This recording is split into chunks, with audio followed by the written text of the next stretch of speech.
Grand soleil à Paris et c'est toujours avec joie que je vous retrouve pour répondre à vos questions souvent bien délicates comme celle-ci. Suite à la mort de nos parents, nous nous disputons entre frères et sœurs au sujet de la succession. Est-ce légitime? Le Christ a déjà d'une certaine manière répondu dans l'Évangile à deux frères qui s'écharpaient parce que l'un trompait l'autre. Jésus s'est contenté de leur dire « Gardez-vous de toute avarice ». À sa suite, la tentation serait de botter en touche et de ne pas répondre. Mais ce serait une fuite. Je vais donc faire feu en me contentant de rappeler un certain nombre de principes à respecter quand on est un homme honnête et un ami du Christ par surcroît. En soi, un héritage est un cadeau et non un droit. Nombreux sont ceux qui ne recevront rien de leurs parents, qui toute leur vie ont trimé sans réussir à mettre de côté le moindre centime, ni à être propriétaires de leur appartement. Ce sont d'ailleurs très souvent les enfants de ces personnes-là qui réussissent le mieux leur vie, conscients qu'ils partent les poches vides, en ne pouvant compter que sur leurs seules compétences pour gagner leur vie et rendre heureux leur petite famille.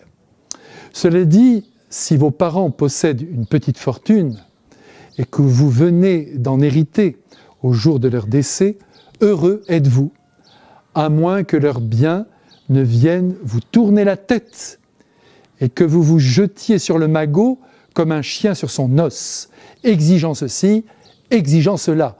Cet argent vous rendrait alors mauvais service en faisant de vous une espèce de prédateur au cœur sec et agressif.